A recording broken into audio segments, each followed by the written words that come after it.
নমস্কার, আমি সৌভিক। নতুন ভিডিওতে সবাইকে স্বাগত জানাই। এখন এই ভিডিওতে রিভিউ করব স্কাই ফোর্স সিনেমাটাকে নিয়ে, যেটা আমি আজকে সকালবেলা দেখেছি। কেমন হলো এই সিনেমাটা? তো এই ছবিটা দেখার পেছনে বা দেখতে যাওয়ার পেছনে মূলত দুটো কারণ রয়েছে।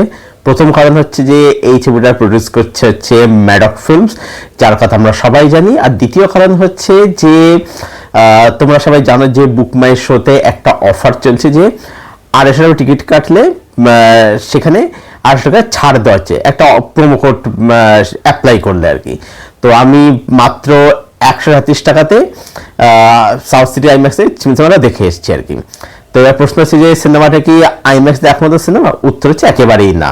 কারণ সিনেমার মধ্যে আমি এমন কোনো স্পেশাল এফেক্ট খুঁজে পেলাম না যেটা দেখে আমার মনে হলো যে এই ছবিটা আইম্যাক্স না দেখলে সিনেমাটা দেখাটা মানে খুব অসম্পূর্ণ হয়ে যাচ্ছে। এই সিনেমাটা তোমরা যে কোনো স্ক্রিনে তুমি দেখতে পারো, তবে একটু দেখে নিও যে এই অফারটা এখনো চলছে কি চলছে না। আমার তো দেখা হয়ে গেছে আর কি। যাই হোক, তো একসাথে দেখলাম বলে অতটা গায়ে লাগছে না আর কি। নইলে সত্যি কথা বলতে 100 মধ্যে অবস্থা আমি মানে অনুশোনে যেতামই না আর কি। যাচ্ছি এক ম্যাডাকের ফিল্মস বলে, আর দুই হচ্ছে এই অফারটা চলছে বলে। তো স্কাই ফোর্স সিনেমাটা কিরকম হলো?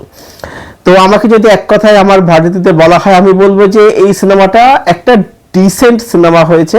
মানে এটা একেবারে রোস্ট করার মতো রোদ্দি সিনেমা যেমন হয়নি, আবার অ্যাট দ্য সেম টাইম এই ছবিটা কিন্তু খুব বিশাল কিছু ভালো সিনেমাও কিন্তু হয়নি।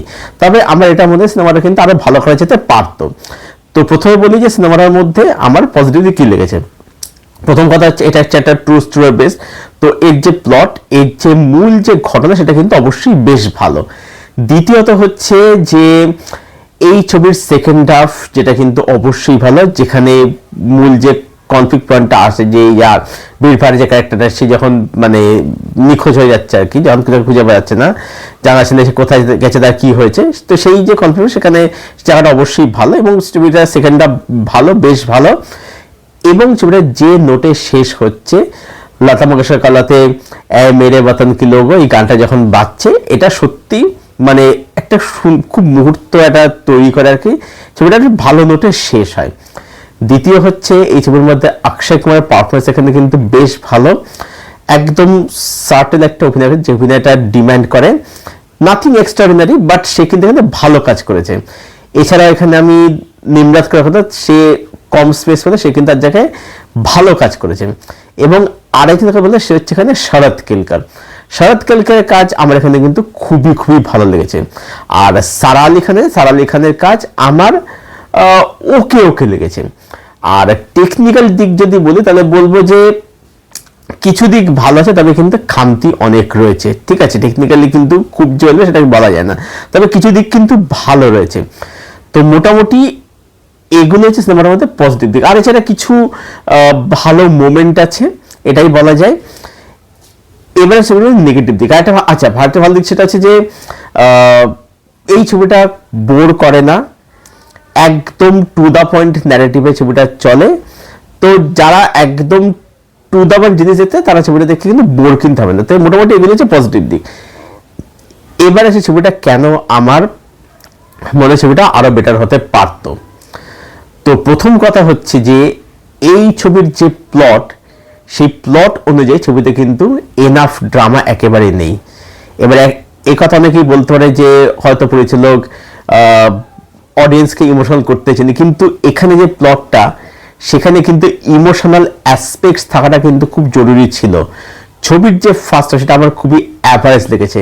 ছবির ফার্স্টে দেখুন হচ্ছে যে ধর তক্তা মার পেরেক, মানে এত ফাস্ট ফাস্ট ফাস্ট জিনিসটা এগুলো এগোতে থাকে, যে কারণে আমরা ক্যারেক্টারগুলোর সাথে জুড়তে পারি না।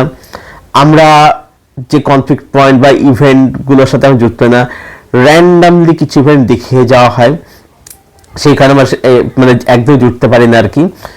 এবং এখানে একটা যেটা করা উচিত সেটা হচ্ছে যে বীর পাহাড়িয়ার ক্যারেক্টারটাকে না মানে লিড ক্যারেক্টার করা উচিত ছিল। এবার যেহেতু অক্ষয় কুমার একজন সুপারস্টার, বড় স্টার, সেই কারণে তাকে স্পেস দিতে হবে। এবার সেই অক্ষয় কুমার স্পেস থেকে কি হচ্ছে, বীর পাহাড়িয়ার ক্যারেক্টারটা একদমই ভালোভাবে লেখা হচ্ছে না। অ্যাকচুয়ালি পুরো সিনেমা তাকে ঘিরেই কিন্তু।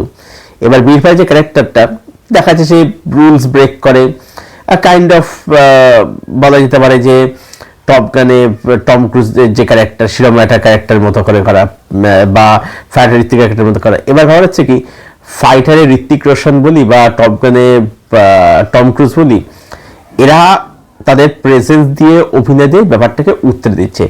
এবার বীর পাহাড়িয়ার মধ্যে না আছে প্রেজেন্স এবং সে যেহেতু খুব একটা ভালো অ্যাক্টর না, তার মধ্যে আমার এখানে সত্যি বলতে খুব একটা ভালো লাগেনি। তো যার ফলে কি হচ্ছে, যখন সেই অ্যাক্টিভিটিগুলো করছে তাকে দেখে মহা পেছন পাকা বলে মনে হচ্ছে আর কি। ঠিক আছে, এই সমস্যাগুলো রয়ে যাচ্ছে। অ্যাকচুয়ালি ব্যাপারটা হচ্ছে কি, এক থেকে অ্যাকচুয়ালি ভালো করে দেখা দ্বিতীয় হচ্ছে যে মানে ঠিক কতটা আমি ধরবো কতটা ছাড়বো, মানে কতটা বিল্ডার দেবো, কথা থেকে মূল কনফিডেন্ট হবে, এইটা আমাদের ডিরেক্টর মানে ঠিক করে ব্যালেন্সটা করতে পারে। যার ফলে এত ফাস্ট ফেরিক হয় এবং মানে টু দ্য ন্যারেটিভ করতে গিয়ে না অতিরিক্ত টু দ্য পয়েন্ট, যার ফলে সিনেমার সঙ্গে না ইমোশনালি অ্যাটাচ একেবারেই হয় যাচ্ছে। ওটা সমস্যা হচ্ছে এখানেই রয়ে গেছে। আর বিএফের ক্যারেক্টার একদম ভালো করে লেখা নয় এবং যেহেতু তার পারফরমেন্স একদমই কনভিন্সিং নয় এবং মানে তার মধ্যে যে প্রেজেন্সটা নেই, সেই কারণে মানে সে যেন অ্যাক্টিভিটিগুলো করছে না, মনে হচ্ছে মহা পেছন পাকা ছেলে। ঠিক আছে, এটা দেখে মনে হয় আর কি, বীরপাড়ের এটা দেখে আর কি। আর সারা আলী খানের সে মুহূর্তে খুব একটা ওয়ার্ক করছে না। তারপরে যেটা সমস্যা হচ্ছে যে ওই এভিয়েশন দৃশ্যগুলো যেগুলো, সেগুলো যে খুব ভালো লাগছে দেখতে, যেটা আমি একটাই বললাম যে ছবিটার মধ্যে আমি টেকনিক্যালি এমন কিছু দিক খুঁজে পাই না যেটা দেখে মনে হচ্ছে টাইমলেস সিনেমা দেখাটা পুরো অসম্ভব হয়েছে, সেটা আমার কখনোই মনে হয় দেখতে গিয়ে আর কি। ঠিক আছে, একসাথে অ্যাকচুয়ালি গায়ে লাগছে না, নাহলে আমি থোড়াই যেতামই না আর কি। তো এটা মনে হচ্ছে সারা আলী খানের মুহূর্তগুলো সেভাবে ওয়ার্ক করছে না। তারপরে দু একটা গান ভালো আছে, বিপাকের যে গান সেগুলো ভালো লাগে, প্লেসমেন্টগুলো সেগুলো ভালো, বাট প্রথম যে গানটা সেই গানটা একদম মানে জোর করে ঢোকানো আর কি। এমনিতেই ছবিটা খুবই ছোট, 2 ঘন্টা 5 মিনিট, তার মধ্যে এই গান ফান আগ্রহী জিনিস ঢোকানোর কোনো প্রয়োজন দরকার ছিল না আর কি। আর এখন ওই সত্যি কথা বলতে ওই তেরা বাপ হিন্দুস্তান এই সব মানে জিঙ্গোস্টিক জিনিসপত্র আর সত্যি মানে আর দেখতে ভালো লাগে, প্রচন্ড রিভিউ দিতে। এমন না এখানে পাকিস্তানকে মানে একটা তা কিন্তু নয়, ঠিক আছে, সেরকম দেখানো হয়নি, কিন্তু তবুও মানে এই মোমেন্ট এখনো বুঝতে দেয় না। আর সত্যি বলতে ওই যে মোমেন্টটা যখন আসে ট্রেলারের মধ্যে ছিল তেরা বাপ হিন্দুস্তান, এই মোমেন্টটা যে জায়গায় আসে না সত্যি কোনো গুজবাম্প দিতে পারে না আর কি, কোনো বুঝতে দিতে পারে না আর কি।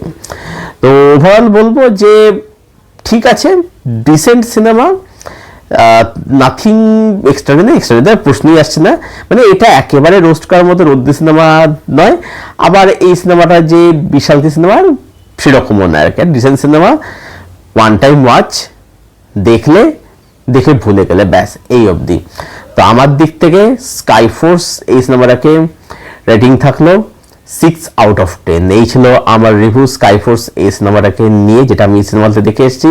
তো যারা দেখবে বলে প্ল্যান করছো, গিয়ে দেখে আসতে পারো, যদি অফারটা যদি চলে নিকটবর্তী গিয়ে দেখে আসো, জানিও কিরকম লাগলো। যারা দেখেছো তোমাদের কি ওপিনিয়ন কমেন্টে অবশ্যই এসে শেয়ার করে জানাও।